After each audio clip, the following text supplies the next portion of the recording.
ឆ្មក់បាញ់ប្រហាងក្នុងដែនសីមាដែលខ្ញុំតាំងនៅពួកយើងមិនបា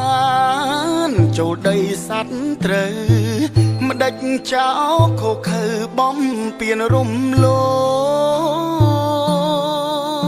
ភម៉ោងភ្លឺទៅហើយស្នូផ្ទុះអាវុធ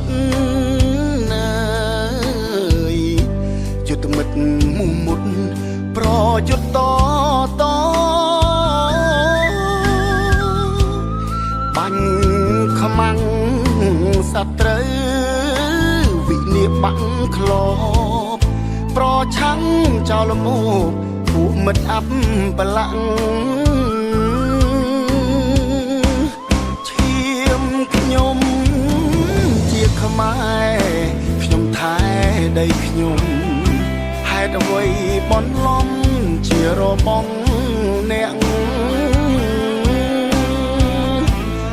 មិនតែប៉ុននោះលួចបាញ់ពួនស្ទាក់រូបខ្ញុំបានស្ម័គ្រពាក់លីជីវិតទឹកចិត្តកងទ័ពបដិញ្ញាការពីព្រំដែនសីមាគង់គង់ស្ថិតស្ថិតត្រៀមខ្លួនជាស្រេចចំពោះអមិត្តហ៊ានបដូរជីវិតការពារទឹកដី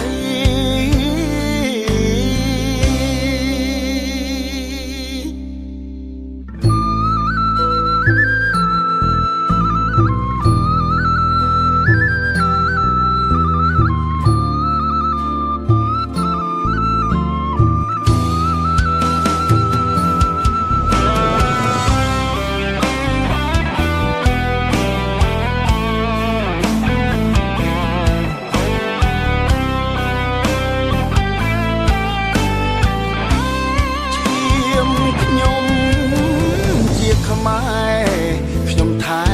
ដីខ្ញុំហេតុអ្វីបនលំជារបងអ្នក